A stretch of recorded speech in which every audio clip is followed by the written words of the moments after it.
आज सगळे आपण इथे परत पूजेला हजर झालो आहोत आणि पुण्याला पूजा करायची म्हणजे आमचं परमभाग्य आहे. कारण शास्त्रातील ह्या नगरीला पुण्यपट्टणम असं नाव आहे. पुण्यपट्टणम, पुण्याच्या राशी जिथे ओतल्या गेल्या ती ही पुण्यनगरी आहे ज्याच्यात आपला वास आहे. आणि आता आपण किती राशी त्यात ओतणार आहोत ते पाहिलं पाहिजे. पण थोडं गंभीरपणाने सहयोग घेतला पाहिजे. सहयोगाबद्दल अजून गंभीरता आलेली नाही, गांभीर्य यायला पाहिजे. फार मोठी गोष्ट आहे. आत्मसाक्षात्कार होणं म्हणजे अलभ्य आहे, अत्यंत अलभ्य आहे. ते आपल्याला मिळालं हे विशेष. पण आपण काहीतरी विशेष आहोत.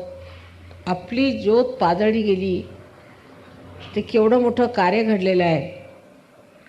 ही किती मोठी आपल्याला संपदा मिळालेली, ही संपत्ती केवढी मोठी मिळालेली आहे. तिकडे गांभीर्य असायला पाहिजे आणि त्याबद्दल स्वतःची इज्जत असायला पाहिजे. ते जरासं कमी पडतंय. सहजच मिळाल्यामुळे त्याची किंमत नाही पहिल्यांदा. दुसरं, माताजी म्हणजे कोण आहे ते अजून पुष्कळांच्या लक्षात नाही आलेलं. कारण आम्ही महामाया आहोत. ओळखणं सोपं काम नाही, पण फोटोवरून ओळखायचं. फोटोत पुष्कळ दाखले आहेत आणि तुमच्या जीवनात सुद्धा अनेक घडामोडी होतात. जे लोक गंभीरपणाने सहयोगात येत नाहीत तिकडे बोलू नका म्हणा मागेल जेवणाच्या गडबडीत.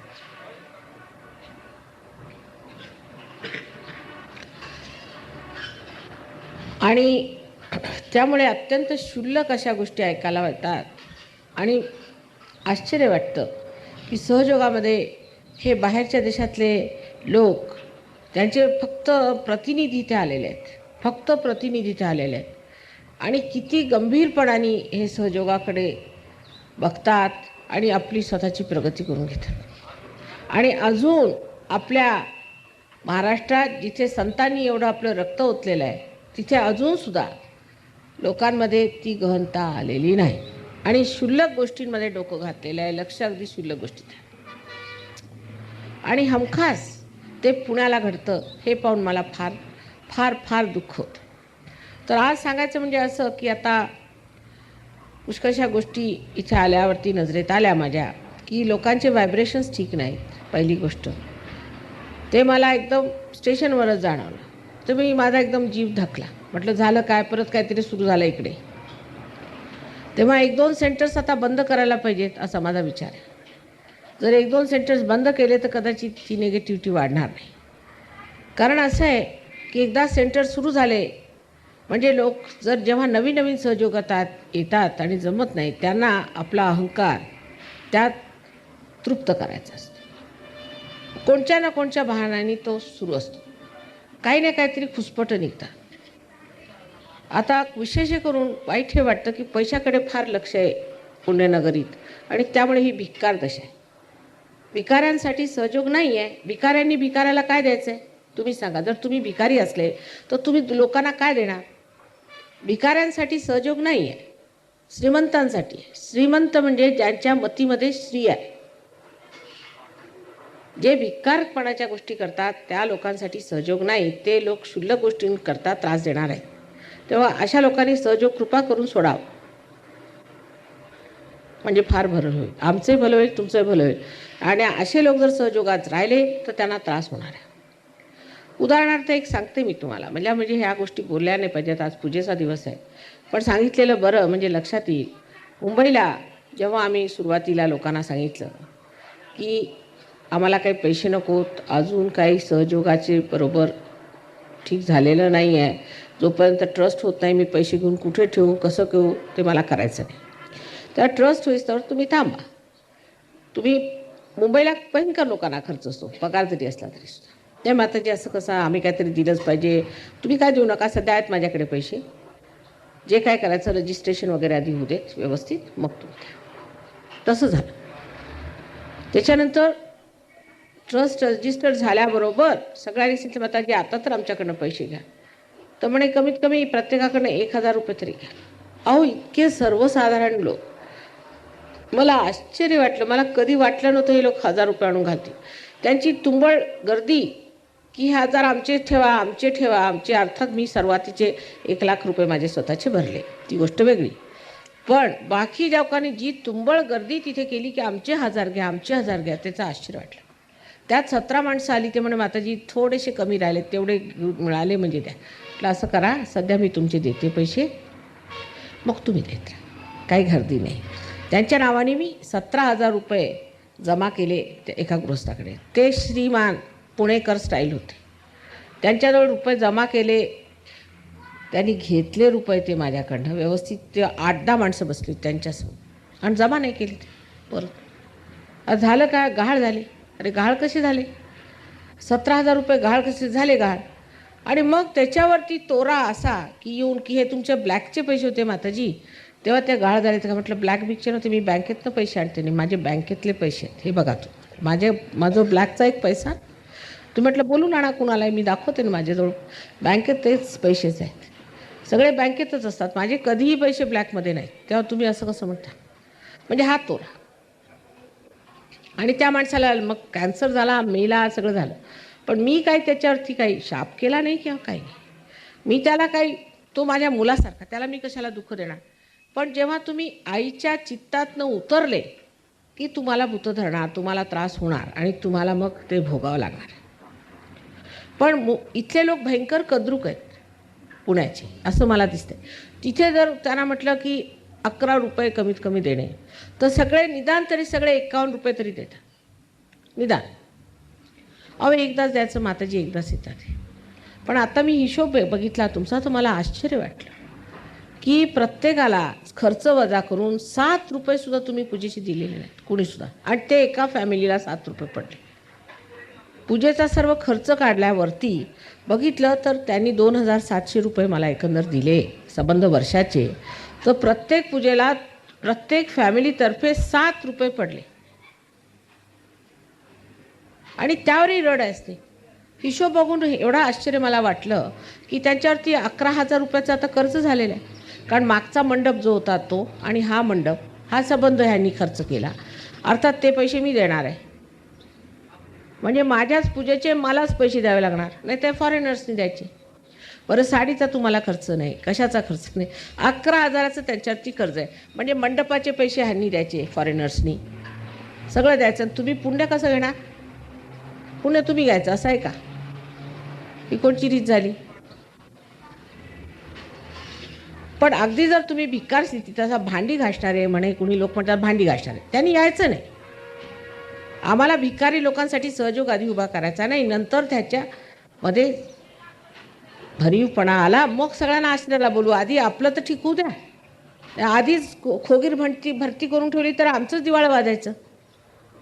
फुकटखोर जर तुम्ही भरले तर कसं होणार आहे? सध्या असे लोक पाहिजे जे सॉलिड आहेत, फार श्रीमंत नकोत आणि फार गरीब नको, पण दानी असायला पाहिजे. नाही तर आपण सहयोग काय माताजींनी सगळा खर्च करायचा, तुमचे आश्रम बांधायचे असले, तुमचं काय करायचं. आता ह्या मंडपाचाच खर्च मला द्यावा लागणार आहे. ह्या ज्या मंडपात बसून तुम्ही माझी पूजा करता त्याचं मला उद्या पूजेचेही मला द्यावे लागतील मला वाटतं, अशी जर परिस्थिती असली. जर हे फॉरेनचे लोक नाही आले तर तुमच्या पूजेचेही मला 11 रुपये स्वतः भरून घ्यावे लागतील की बा 11 रुपये द्या, अशी स्थिती येणार आहे. आणि जितकी तुम्ही कंजूशी कराल तितकाच तुम्हाला त्रास होणार. आणि तुमच्यात काही लोक असे आहेत ते कधीच वरती उठणार नाही. मला माहिती आहे ते पुष्कळ वर्षापासून रगडत आहेत तसेच, कारण ते क्षुल्लक आहेत, शूद्र लोक आहेत. जरी नाव मोठं असलं तरी शूद्र प्रकृतीचे आहेत आणि ते वरती कधीच येणार नाही. ते बाकीच्यांना ओढतात आणि मग त्यांना त्रास होतो, आजार येतो, कॅन्सर होतो, एकादश धरतं, काय काय होतं, प्रकार होतात त्याचे.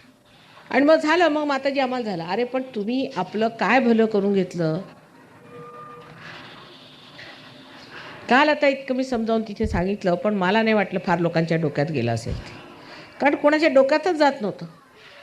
डोकंच उलटं बसलेलं आहे त्या लोकांचं. ते कसं ठीक होणार आहे? ते जन्मताच डोकं उलटं बसलेले लोक आहेत आणि ते नेतेगिरी होत करतात.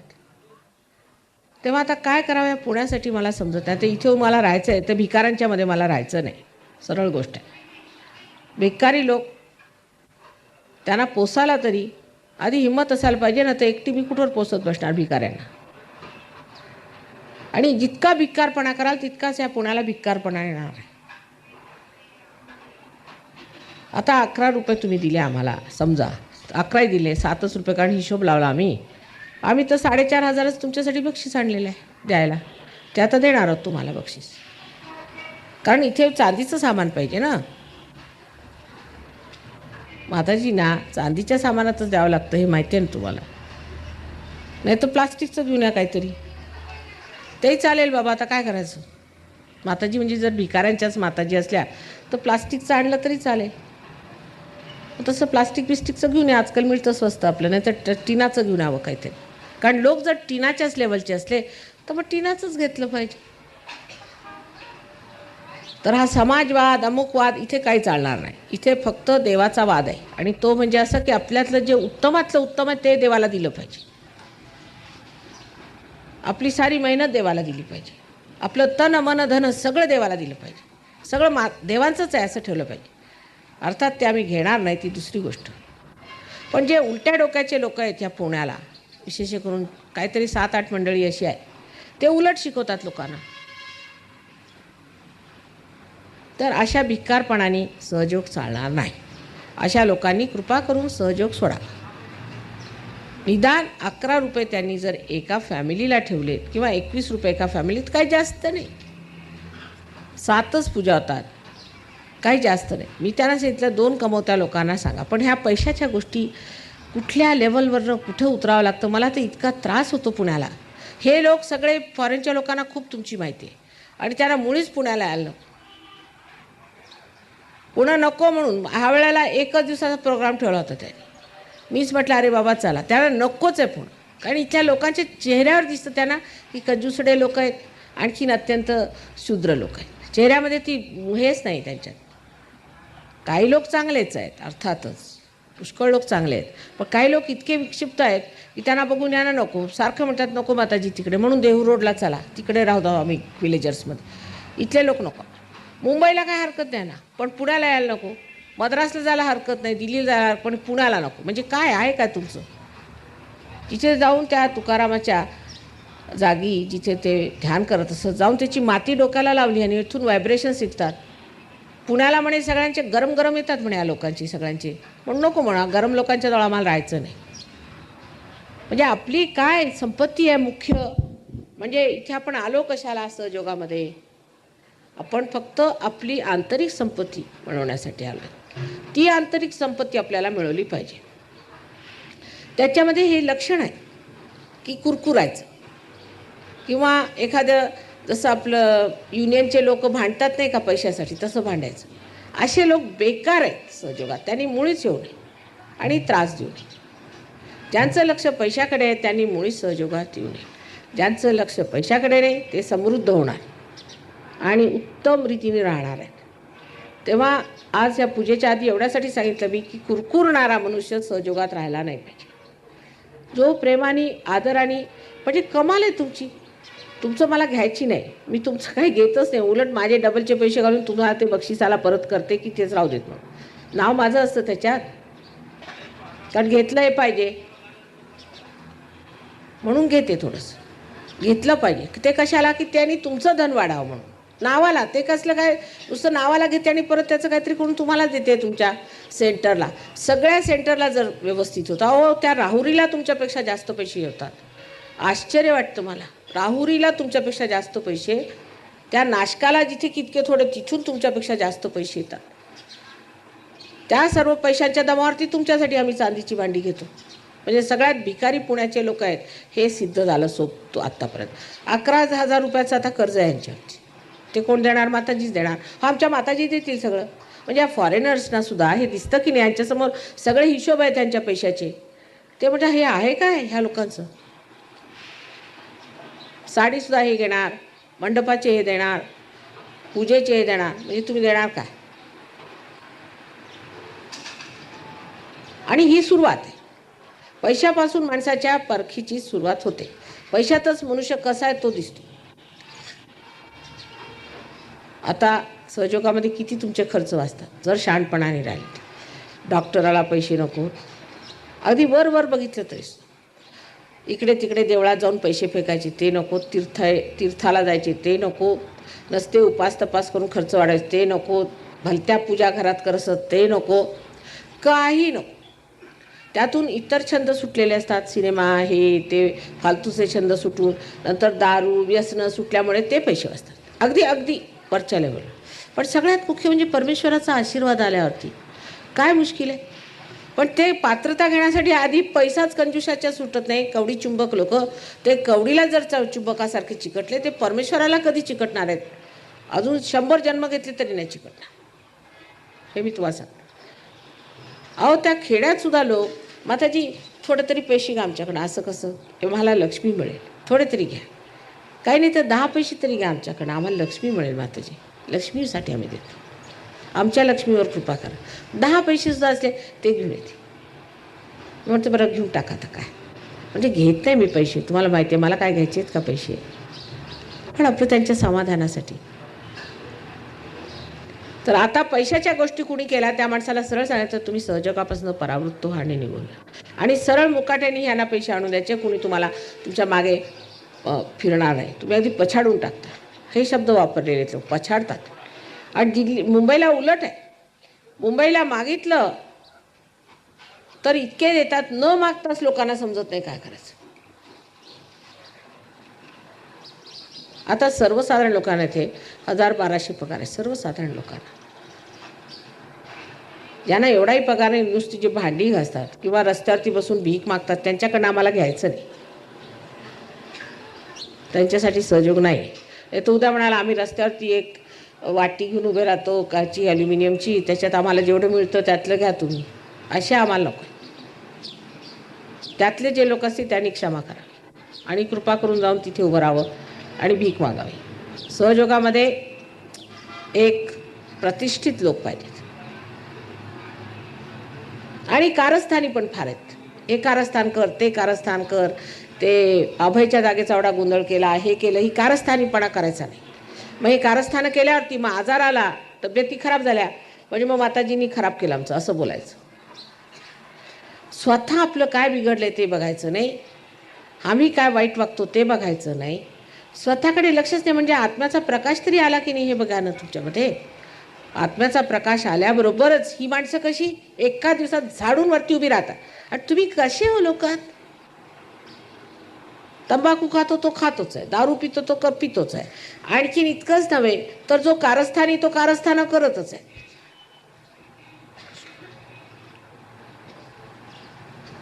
ह्याला काही अर्थ आहे? आणि सगळ्यात खराब गोष्ट जी आपल्यामध्ये असते म्हणजे ती गटबंदी. मी काल सांगितलं होतं की पुण्यावर शाप आहे आणि फार मोठा शाप आहे तुमच्या हाती. हा केव्हाचा शाप आहे माहीत नाही, पण भाऊबंदकी, हा भाऊबंदकीचा जो इथला शाप आहे हा जर गेला नाही तर तुम्ही एक दुसऱ्याचे तर कापाला, सहयोगांचे गळे कापाल उद्या. हे फॉरेनर्स येथील ह्यांचे गळे कापाल तुम्ही. गळे कापूपणा जो आपल्यामध्ये अगदी विशेष स्वभावात बसलेला आहे तो काढला पाहिजे पुण्याच्या लोकांनी.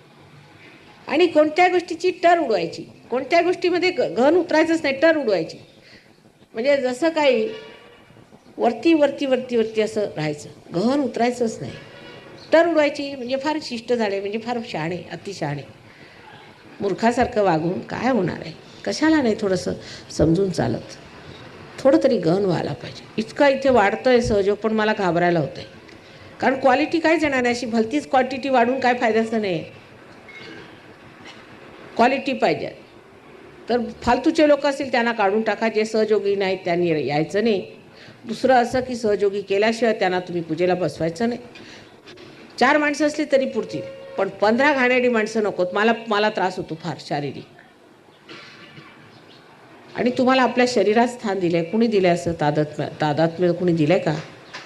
आणि तुम्ही असे वागता म्हणजे त्याचा मला त्रास होतो. तेव्हा आता शहाणपण झालं पाहिजे. आज पूजेला मी आजच्या पूजेमध्ये आपलं सगळं स्वच्छ धुवून काढीन आणि अत्यंत गहनतेने सगळं स्वीकारीन असा मनामध्ये विचार करून बसायचं, निर्धार करून. सगळं काही व्यर्थ आहे ते सोडून मी माझ्या आयुष्याला नवी चालना देऊन एक नवीन मनुष्य बनणार आहे. माताजींनी आम्हाला सांगितलं की नवीन झालं पाहिजे. नाविन्य आमच्यात ते आला पाहिजे. जसं आम्हाला सारं जग बदलायचं आहे. उद्या ह्या पुण्यातच कमळ उघडणार आहेत, मला माहिती आहे, म्हणूनच ह्या तिथे मी राहते. पण त्यात तुम्ही राहणार आहात की नाही मला माहिती नाही. त्यात तुमच्यातले किती राहणार आहेत ते बघायला पाहिजे. तुमच्यातले किती लोक टिकणार आहेत ते मला माहिती नाही. बेकारचे लोक गळून पडणार हे मी सांगतो. म्हणून सांभाळून राहायला पाहिजे. आज अगदी पूजेला आले तर पूजेची फार आवड, सगळे पूजेला आलेच पाहिजे. अहो पण ते पुण्य मिळवायला गहनता पाहिजे ना. पालथ्या घागरीवर पाणी घालून फायदा काय? सगळ्या पालथ्या घागरी, कालसुद्धा मला असं वाटत होतं बहुतेक पालथ्या घागरीच होत्या तिथे, कोणाच्या लक्षातच येत नव्हतं आम्ही काय बोलतोय ते. दुसऱ्या डोक्यात एक काढलं पाहिजे की कुणी लोक मला तुमच्यापासून दूर ठेवतात किंवा माझ्यावरती रिस्ट्रिक्शन्स घालतात, कोणाच्या बाची छाती नाही, पहिली गोष्ट. दुसरं, मला सगळी अक्कल आहे, मी सगळ्यांना ओळखून आहे. कोणी जरा इकडून तिकडे केलं तर मला सगळं समजतं. हे नसतं तर एवढं मोठं उभं केलं असतं का मी?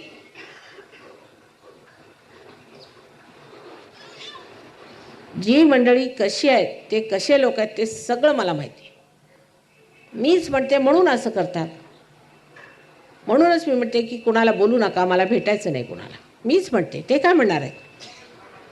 मला कंट्रोल करणारा मी तरी आजपर्यंत कुणी पाहिलेला नाही, किंवा मला सांगणारा की तुम्ही असं करा तसं करा.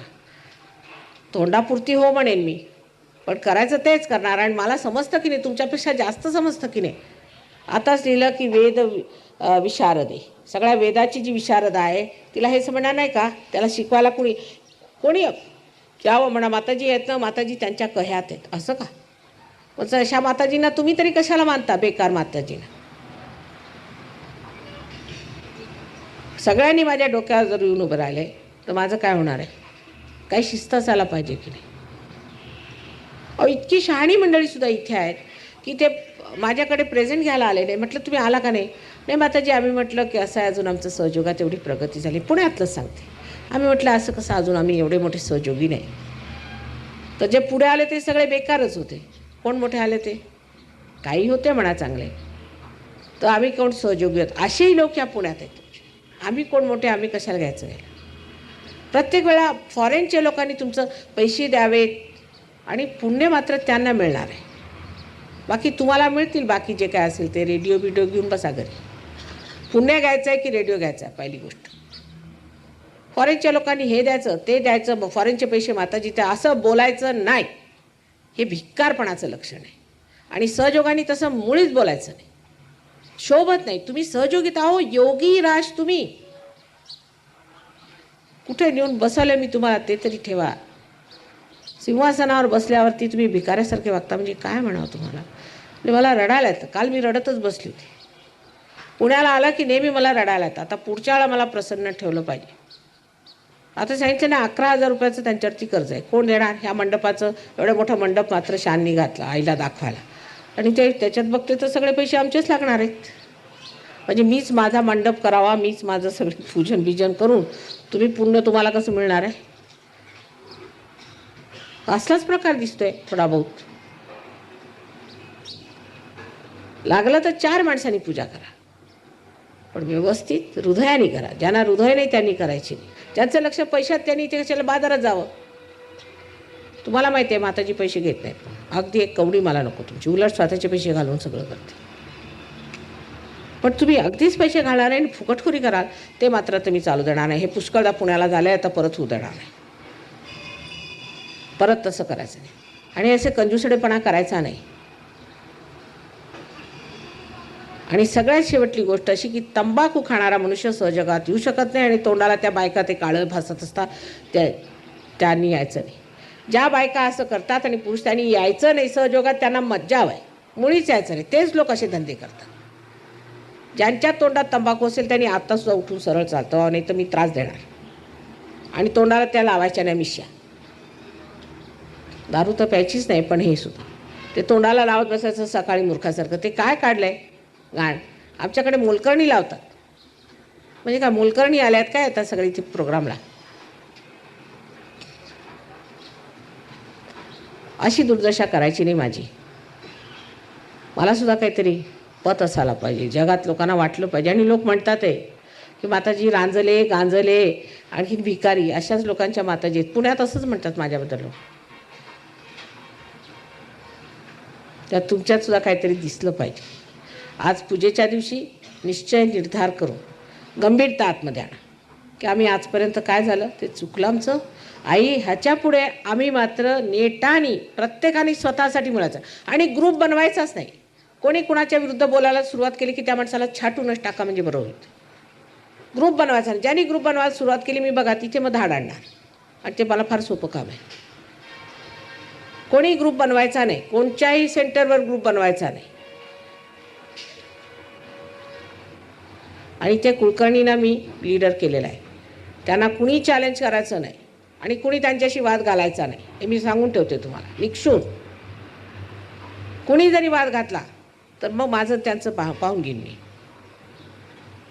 बिलकुल एक अक्षराने क्वेश्चन करायचं नाही. जर त्या माणसाचं चुकलं तर मी त्याला ठीक करते आणि काढूनही टाकते, पण तुम्ही मध्ये बोलायचं नाही. मी प्रत्येकाशी संबंध ठेवू शकत नाही हे लक्षात आणलं पाहिजे. सुसंबद्धता तशीच या शरीरात जशी सुसंबद्धता आहे त्याला कारण आहे की एकाचं कनेक्शन दुसऱ्याशी, मग एकाच्या हातात एवढं एकाच्या हातात एवढं असे सगळे वेगळे वेगळ्या संस्था आहेत.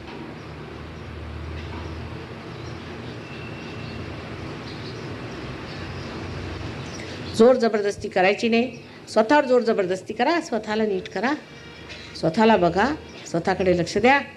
आणि कशी बघा तुम्ही ह्या पुण्यभूमीत जर तुमचं झालं नाही, अहो इथे तर नाचलेले कुजलेले लोकसुद्धा वर येतील तर तुमच्यासारख्याने का येऊ नये. ह्या पुण्यभूमीत तुम्ही जन्म घेतला ते पूर्वजन्माच्या अक्कलेने घेतला आणि पूर्वजन्माचं सगळं सुकृत तुम्ही काय आता मुळामुठ्यात घालणार आहात. अहो ते सगळं सुकृत काय तुम्हाला दिलं त्याच्यामुळे इथे जन्माला घातलं, एवढ्या मोठ्या जागी आलात तुम्ही, आज सहयोगात आला आणि आता हे काय काढलंय. सगळ्या गोष्टी सहयोगाच्या करायच्या, मोठ्या मोठ्या गोष्टी करायच्या, क्षुद्र गोष्टी करायच्या नाही. जो मनुष्य क्षुद्र गोष्टी करेल त्याला म्हणायचं तुम्ही सहयोग सोडा. अगदी त्याला स्पष्ट आहे बघा, कृपा करून तुम्ही सहयोग सोडा. कुणी क्षुद्र गोष्टी करायच्या नाही. मी असं करतो, मी तसं करतो असा अहंभाव दाखवायचा. मी काही करत नाही, माताजी सर्व करतात. ज्या दिवशी हे सुरू होईल त्याच दिवशी तुमच्यातल्या सर्व शक्त्या जागृत होतील, नाहीतर सगळ्या नष्ट पावतील. आणि माझ्यापासनं दूर हटून त्रासच होणार आहे. तेव्हा माझ्यापासनं हटू नका, दूर जाऊ नका, त्या पदराखालीच राहा. तिथंच आराम आहे सगळ्यांना, तिथंच सुख आहे सगळ्यांना. इकडे तिकडे भयकाचं नाही, कोणाच्या ह्याच्यात यायचं नाही. संभाजीरावांनी जर त्या कब्जी कलुशाचं ऐकलं नसतं तर आज ही आपल्या महाराष्ट्राची दशा झाली नसती. एकट्या कब्जी कलुशाने संबंध महाराष्ट्राला सर्वनाश करून टाकला. तसेच आपल्यात पुष्कळ त्या कब्जी कलुशे मला दिसत आहेत. त्या त्यांच्या नादी लागायचं नाही. इथे शिवाजी महाराजांसारखे छत्रपती उभे झाले पाहिजे, तरच हा पुणा आहे आणि पुण्याची पुण्याई, नाही तर बेकार आहे सगळं. कळलं का? आता मनामध्ये निश्चय करून असं बसायचा, निर्धार करून बसायचं. I am sorry I had to speak in Marathi language because Pune is a very, very important, extremely important place. And the people have a special gift of God that they are born. Punya Nagari is the name. Punya Pattanam means all the punyas, all the good deeds that they did in their previous lives is poured into this. All the saints have praised this place. In the ancient times, in the ancient books, it is written as this is a Punya Pattanam, is the place, is the city of Punyas. So in such a great place you all have come, you should be very thankful. I'm just addressing to them that you are born in such a great country, in such a great city, and you have a special, very special responsibility. And that's what I was advising them, that these foreigners have come. They are also very lucky people to come to this great city of Punyas. And by God's grace, I'm sure they will achieve a big ascent in this puja. So let us all decide today not to worry about small frivolous things, but think of something higher that we want to achieve. The highest that we want to achieve in our ascent. The greatest that we want to achieve in our. This is the place where you can achieve it. And that's why I'm going to settle down in Pune. This is the place where you are going to grow very big. It's the best place to grow great in your ascent. And that's why it's very important. Today's puja is extremely important. May God bless you.